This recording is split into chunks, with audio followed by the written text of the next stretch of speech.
ವರ್ಷ ನನ್ನ ಮಗಳೇ. ಬೀಗ್ರೆ ಏನ್ ಹೇಳ್ತಿದ್ದೀರಾ? ಇವಳು ನಿಮ್ಮ ಮಗಳ? ಅಮ್ಮ ಏನ್ ಹೇಳ್ತಿದ್ಯಮ್ಮ ನೀನು? ಇವಳು ನಿಮ್ಮ ಮಗಳ? ಹೌದಮ್ಮ ಲಕ್ಷ್ಮಿ, ಹೌದು, ಇವಳು ನನ್ನ ಮಗಳೇ. ನಿನ್ ತಂಗಿ ಇವಳು. ನಮ್ಮೂರ್ ಪಕ್ಕದಲ್ಲಿರೋ ಮಾರಮ್ಮನ ಜಾತ್ರೆಯಲ್ಲಿ ನನ್ನ ಮಗಳು ಕಳೆದೋದ್ಲು ಚಿಕ್ಕ ವಯಸ್ಸಲ್ಲಿ. ನಿನಗೆ ಬುದ್ಧಿ ಇಲ್ಲ ಬಿಡಮ್ಮ. ಆ ಟೈಮಲ್ಲಿ ನನ್ನ ಮಗಳು ತಪ್ಪಿಸ್ಕೊಂಡ್ಬಿಟ್ಲು. ಎಷ್ಟೆಲ್ಲ ಹುಡುಕಿದ್ವಿ ಗೊತ್ತಾ ನಾನು ನೀವಪ್ಪ. ಕೊನೆಗೂ ನಮ್ಮ ಮಗಳು ಸಿಗ್ಲೇ ಇಲ್ಲ. ಈಗ ದೇವ್ರ ದಯದಿಂದ ಇವತ್ತು ನನ್ನ ದೊಡ್ಡ ಮಗಳು ಮನೇಲಿ ನನ್ನ ಚಿಕ್ಕ ಮಗಳು ಸಿಕ್ಕಿದ್ದಾಳೆ. ಏನ್ ಹೇಳ್ತಿದ್ದೀರಾ ನೀವು? ನೀವು ನಮ್ಮಮ್ಮನ? ಹೌದಮ್ಮ ಮಗಳೇ, ನಾನೇ ನಿಮ್ಮಮ್ಮ, ನೀನೇ ನನ್ನ ಮಗಳು. ಎಲ್ಲಿದ್ದೆ ಮಗಳೇ ಇಷ್ಟು ವರ್ಷ ನೀನು? ಹೇಗಿದ್ದೆ ನೀನು? ನೀನನ್ನು ಯಾರು ಕರ್ಕೊಂಡೋದ್ರು? ತಾಯಿಯಿಂದ ದೂರ ಆಗ್ಬಿಟ್ಟಿಯಲ್ಲ. ನಾನು ಎಷ್ಟು ಕೊರಗಿದ್ದೀನಿ ಗೊತ್ತಾ? ನೀನ್ ನನ್ನ ಮಗಳು ಅಂತ ನಿನ್ ಕೈಯಲ್ಲಿರೋ ಈ ಮಚ್ಚೆ ಹೇಳ್ತಾ ಇದೆ. ಮತ್ತೆ ಇಲ್ಲೋಡು, ನಿನ್ ಕೈಯಲ್ಲಿ ಒಂದು ಅಚ್ಚೆ ಇದೆ. ಈ ಅಚ್ಚೆನ ನಮ್ ತಾಯಿಯವ್ರು ಹಾಕ್ಸಿದ್ದು. ಬೇಡಮ್ಮ, ಚಿಕ್ಕ ಮಗು ಅಚ್ಚೆ ಹಾಕ್ಬಾರ್ದಂದ್ರು ಕೇಳಲಿಲ್ಲ. ನನ್ ಗುರ್ತಾಗಿರ್ಲಿ ಅಂತ ನಮ್ಮ ಮನೆ ನಿನಗೆ 3 ಚುಕ್ಕಿ ಇಟ್ಟಿದ್ದಾರೆ ನೋಡು, ಕೈಯಲ್ಲಿದೆ. ಬೀಗ್ರೆ, ಹಾಗಿದ್ರೆ ನಿಮ್ಗೆ ಇಬ್ರು ಹೆಣ್ಮಕ್ಳ? ಹೌದು ಬೀಗ್ರೆ, ನನಗೆ ಹುಟ್ಟಿದ್ದು ಅವಳೆ ಜೋಳೆ ಹೆಣ್ಮಕ್ಳು. ಅದರಲ್ಲಿ ಒಬ್ಳು ಲಕ್ಷ್ಮಿ, ಇವಳಿಗೆ ನಾನು ರಾಧಾ ಅಂತ ಹೆಸರಿಟ್ಟಿದ್ದೆ. ಅಮ್ಮ, ಹಾಗಿದ್ರೆ ಇವಳು ನನ್ನ ಸ್ವಂತ ತಂಗಿನ? ಹೌದಮ್ಮ ಲಕ್ಷ್ಮಿ, ಇವಳು ನಿನ್ ಸ್ವಂತ ತಂಗಿನೇ. ಹೀಗೋ ದೇವ್ರ ದೊಡ್ಡೋನಮ್ಮ, ಹೀಗೋ ನಿನ್ ತಂಗಿ ನಿನ್ ಕೈಗೆ ಸಿಕ್ಕಿದ್ದಾಳೆ. ಇನ್ಮೇಲೆ ನಾನು ನನ್ನ ಮಗಳನ್ನ ಬಿಡೋದಿಲ್ಲ. ನನ್ನ ಮಗಳನ್ನ ನಾನು ಕರ್ಕೊಂಡು ಹೋಗ್ತೀನಿ ಮನೆಗೆ. ಹೇಗೆ ಅವಳು ನೆನಪಿನ ಶಕ್ತಿ ಇಲ್ವಲ್ಲ, ಹಾಳಾದ ನೆನಪಿನ ಶಕ್ತಿ ಬರೋದೇ ಬೇಡ. ನನ್ನ ಮಗಳನ್ನ ನಾನೇ ನೋಡ್ಕೋತೀನಿ. ಅವಳಿಗೊಂದು ಒಳ್ಳೆ ಹುಡುಗನ್ ನೋಡಿ ನಾನೇ ಮದುವೆ ಮಾಡ್ತೀನಿ. ಅದ್ರ ಅವಶ್ಯಕತೆ ಇಲ್ಲಮ್ಮ ಅವಳಿಗೆ. ಅವಶ್ಯಕತೆ ಇಲ್ಲ? ಏನಮ್ಮ ಹೇಳ್ತಿದ್ದಿ ಲಕ್ಷ್ಮಿ? ಇವಳು ನಿನ್ ತಂಗಿಗೆ ಒಂದು ಮದುವೆ ಮಾಡೋದು ಬೇಡವಾ? ನೆನಪಿನ ಶಕ್ತಿ ಇಲ್ಲ ಅಂತ ಮದುವೆ ಮಾಡದೆ ಹಾಗೆ ಇರಕ್ಕಾಗುತ್ತೇನಮ್ಮ? ಇಲ್ಲಮ್ಮ, ಮದುವೆ ಮಾಡಬಾರ್ದಂತಲ್ಲ, ಅವಳಿಗೆ ಆಲೆ ಮದುವೆ ಆಗಿದೆ. ಮದುವೆ ಆಗಿದೆ? ಏನ್ ಹೇಳ್ತಿದ್ದಿ ಲಕ್ಷ್ಮಿ ನೀನು? ಅವಳಿಗೆ ನೆನಪಿನ ಶಕ್ತಿನೇ ಇಲ್ಲ, ಮದುವೆ ಆಗಿದೆ ಅಂತ ಹೆಂಗ್ ಗೊತ್ತು ನಿಂಗೆ? ಇಲ್ಲ ರೀ, ಅವಳಿಗೆಲ್ಲ ನೆನಪಿನ ಶಕ್ತಿನೂ ಇದೆ. ಅವಳು ಸುಮ್ಮನೆ ಹೆದರ್ಕೊಂಡು ನಮ್ಮ ಮುಂದೆ ಎಲ್ಲ ನಾಟಕ ಮಾಡಿದಾಳಷ್ಟೇ. ಏನು ನಾಟಕನಾ? ಅಲ್ಲಮ್ಮ, ನಮ್ಮ ಮುಂದೆ ನಾಟಕ ಮಾಡೋ ಅಂಥದ್ದೇನಿತ್ತು?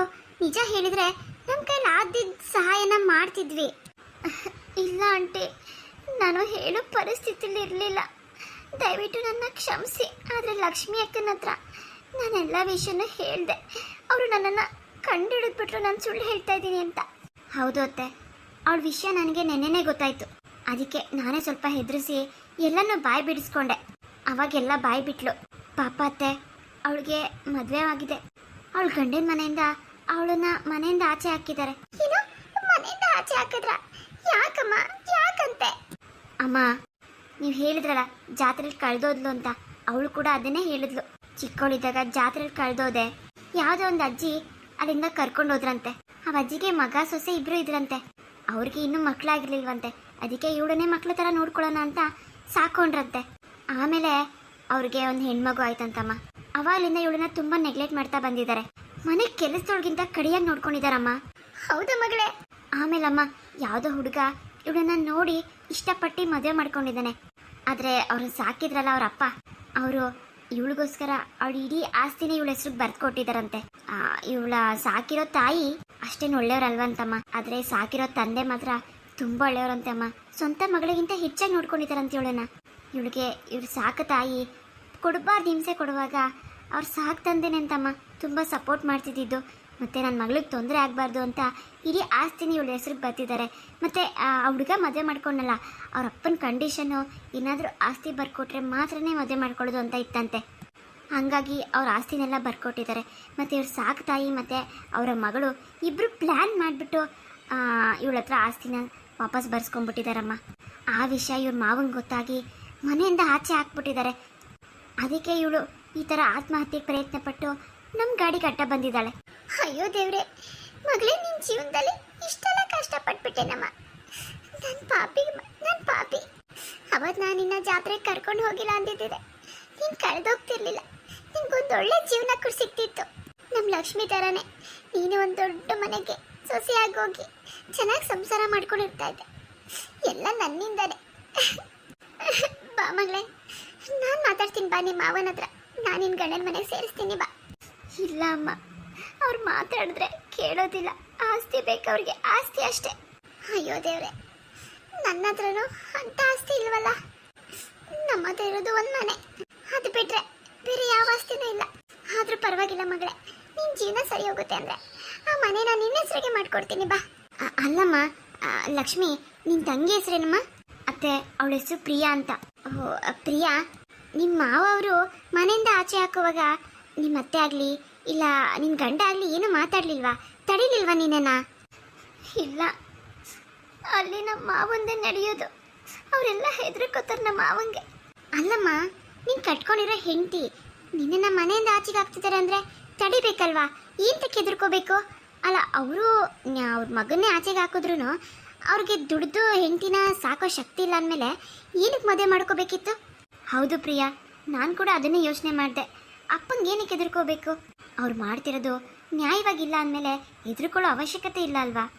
ಗೊತ್ತಿಲ್ಲ ಅಕ್ಕ, ಒಟ್ಟಿನಲ್ಲಿ ಅವ್ರು ಏನೂ ಮಾತಾಡಲಿಲ್ಲ. ನಂದೇ ತಪ್ಪು ಅಂತ ಹೇಳಿಬಿಟ್ರು. ಅಲ್ಲಮ್ಮ, ಧೈರ್ಯವಾಗಿ ಬದುಕೋಕ್ಕಾಗಲ್ಲ ಅಂದಮೇಲೆ ಮದುವೆ ಎಲ್ಲ ಮಾಡ್ಕೊಳ್ಳೋದು ಸರಿ ಇಲ್ಲ. ಮದುವೆ ಮಾಡ್ಕೊಂಡ್ಮೇಲೆ ಹೆಂಡತಿ ಮರ್ಯಾದೆ ಕಾಪಾಡೋದು ಗಂಡನ ಜವಾಬ್ದಾರಿ ಅಲ್ವಾ?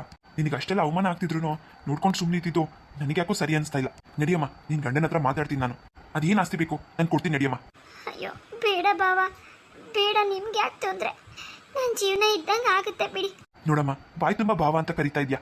ನೀನು ಯಾರು ಅಂತ ಗೊತ್ತಿಲ್ದೇನೆ ನಾವು ನಿನಗೆ ಸಹಾಯ ಮಾಡಬೇಕು ಅಂತ ಮನೆಗೆ ಕರ್ಕೊಬಂದ್ವಿ. ಇವಾಗ ನೀನು ನನ್ನ ನಾದ್ನಿ. ಕಷ್ಟದಲ್ಲಿರೋ ನಾದ್ನಿನ ನಾವು ಹಾಗೆ ಕೈ ಬಿಟ್ಬಿಡೋಕ್ಕಾಗುತ್ತಾ? ನೀನು ನಮ್ಮನೆ ಹುಡುಗಿ. ನಿನ್ನ ಸಂಸಾರನ ನಾವು ಸರಿ ಮಾಡ್ತೀವಿ. ಅವ್ರಿಗೆ ಆಸ್ತಿ ತಾನೇ ಬೇಕು, ಅವ್ರಿಗೆ ಏನು ಬೇಕೋ ನಾನು ಕೊಡ್ತೀನಿ. ನಡಿ, ನೀ ಮೂರು ತೋರಿಸು. ಹೌದು ಪ್ರಿಯಾ, ನಡಿ ಹೋಗೋಣ. ನಿನ್ನ ಸಂಸಾರ ಸರಿ ಹೋಗ್ಲಿ. ಕೊನೆ ಪಕ್ಷ ನಿನ್ನ ಮದುವೆ ಆಗಿಲ್ಲ ಅಂದಿದ್ದಿದ್ರೆ ನೀನು ಇದ್ಯಾವುದಕ್ಕೂ ತಲೆ ಕೆಡಿಸ್ಕೋಬೇಕಾಗಿರ್ಲಿಲ್ಲ. ನಮ್ಮನೆಲ್ಲೇ ಇರ್ಬೋದಿತ್ತು. ನಾವೇ ನಿನಗೊಂದು ಒಳ್ಳೆ ಹುಡುಗನ ನೋಡಿ ಮದುವೆ ಮಾಡ್ತಿದ್ವಿ. ಆದರೆ ನೀನು ಮದುವೆ ಮಾಡ್ಕೊಬಿಟ್ಟಿದ್ಯಾ. ನಿನ್ನ ಸಂಸಾರನ ಸರಿ ಮಾಡ್ಕೋಬೇಕಷ್ಟೆ, ಬೇರೆ ದಾರಿ ಇಲ್ಲ ಪ್ರಿಯಾ. ನಡಿ ಹೋಗೋಣ ಇವತ್ತೇ. ಹೌದಮ್ಮ ಮಗಳೇ ಪ್ರಿಯಾ, ಹೋಗೋಣ ಬಾರಮ್ಮ. ನಿನ್ನ ಗಂಡನ ಮನೆ ತೋರಿಸು. ಅವ್ರ ಕೈ ಕಾಲನ ಹಿಡಿದು ನಿನ್ನ ಗಂಡನ ಮನೆಗೆ ಸೇರಿಸ್ತೀನಿ. ಮಗಳೇ, ನೀನು ಖುಷಿಯಾಗಿರ್ಬೇಕಮ್ಮ. ಇಷ್ಟು ವರ್ಷ ನನ್ನ ಕಣ್ಮರೆ ಆಗಿದ್ದೆ. ಈಗ ನೀ ನನ್ನ ಮಗಳು ನನ್ನ ಕಣ್ಣು ಮುಂದೆ ಇದೆಯಾ. ನೀನು ಕಷ್ಟದಲ್ಲಿದ್ಯಾ ಅಂತ ಗೊತ್ತಾದ್ಮೇಲೆ ನನ್ನ ಕರಳೆಲ್ಲ ಚುರುಕಂತ ಇದೆ. ನಿಮ್ಮ ಅಕ್ಕನ ಥರ ನಿನ್ನ ಬಾಳೆ ಚೆನ್ನಾಗಿರ್ಬೇಕು, ಬಂಗಾರ ಆಗಬೇಕು. ಸರಿನಮ್ಮ.